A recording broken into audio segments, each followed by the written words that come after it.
भारत की तरक्की की खबर हमेशा पाकिस्तान को परेशान करने वाली रहती है, लेकिन अमेरिका से आई हिंदुस्तान की बढ़ती हैसियत की एक खबर के बाद पाकिस्तानियों की आंखों में चमक आ गई है।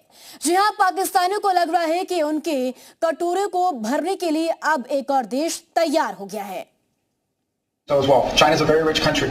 India is a rich country. There are a lot of other countries in the world, and everyone should pick.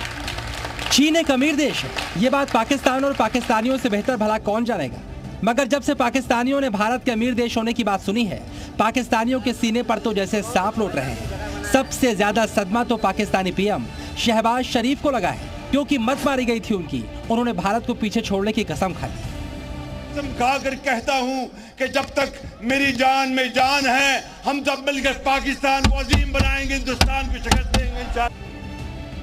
जानते हैं शहबाज शरीफ और पाकिस्तानियों को इतना सदमा क्यों लगा?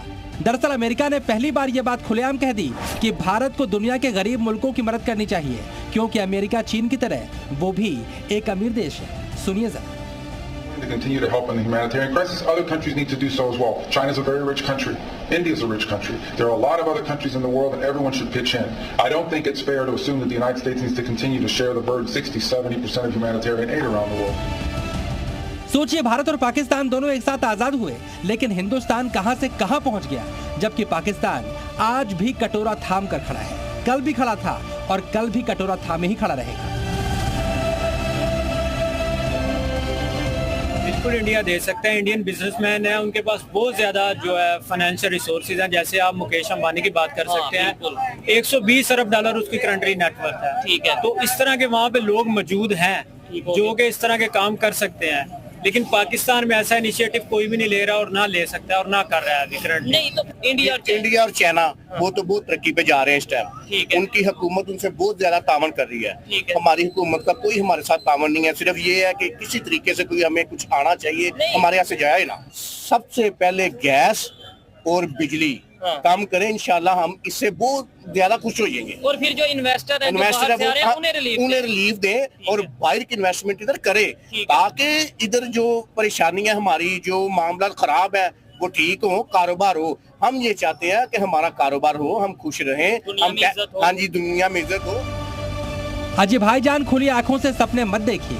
पाकिस्तानियों की और इज्जत कम से कम इस जन्म में तो नहीं होने वाली। अब क्यों नहीं होने से रही, ये बात एक पाकिस्तानी ही आपको समझा सकता है। सुनिए जरा। AI पढ़ा रहे हैं 8 साल के बच्चे को AI। हम यहाँ पे 40 लाख लगाते हैं। आप यूनिवर्सिटी पढ़ते हैं, मैं पढ़ा हूँ, हमने पढ़ी है। AI तो अभी आया रिसेंटली आया है और वो पढ़ा रहे हैं, पिछले 2 साल से पढ़ा रहे हैं। आप रिसर्च करें। और दूसरी बात, हमारे आप 40-20 लाख रुपए देते हैं, 4 साल डिग्री करते हो, आपको पीछे क्या मिलती है? नौकरी 20-30 हजार मिलती है, 40-50 हजार 40-50 हजार मिलती है। अब आपको वही 40-50 लाख जो आपने लगाया इकट्ठा करते 40 साल लग जाना। जानते हैं पाकिस्तान जिन मुल्कों की खैरात पर जिंदा है ना, भारत उन मुल्कों के साथ व्यापार करता है, बुरे वक्त में उनका साथ देता है। तुर्की में जब भूकंप आया था ना, तो भी सबसे पहले भारत ने ही मदद का हाथ बढ़ाया था। इसी तरह म्यांमार का भूकंप, नेपाल में जलजला, श्रीलंका में बाढ़, अनगिनत ऐसे मामले मौजूद हैं जब भारत ने सबसे पहले मदद का हाथ बढ़ाया। और पाकिस्तान ने क्या बढ़ाया? कटोरा। और दुबई और सऊदी अरेबिया ने और मलेशिया ने इन्होंने बड़ी सख्त प्रोटेस्ट की है कि यहाँ लोग आ जाते हैं और फिर सड़कों पे खड़े हो जाते हैं बैगिंग के लिए, और दिन ब दिन ये बढ़ रहा है। और इसीलिए आजकल इतना मुश्किल हो गया UAE का वीज़ा लेना, बिकॉज वो उन्होंने सारा कुछ ही बंद कर दिया। आपको बता दें कि भारत दुनिया की चौथी बड़ी इकोनॉमी है, जबकि पाकिस्तान का दूर दूर तक इस लिस्ट में कोई नंबर नहीं। इंडिया का फॉरेन रिजर्व 600 अरब डॉलर से ज्यादा है, वहीं पाकिस्तान उसकी तुलना में 3 अरब डॉलर का फॉरेन रिजर्व रखता है। ऐसे में पाकिस्तान को भारत के साथ मुकाबला करना तो दूर की बात, कोशिश ये करनी चाहिए कि भारत से किसी तरह थोड़ी मदद मिल जाए, क्योंकि चीन भी आखिरकार कब तक मदद करेगा? कभी न कभी तो नया मददगार तलाशी करना पड़ेगा। ब्यूरो रिपोर्ट, जी मीडिया।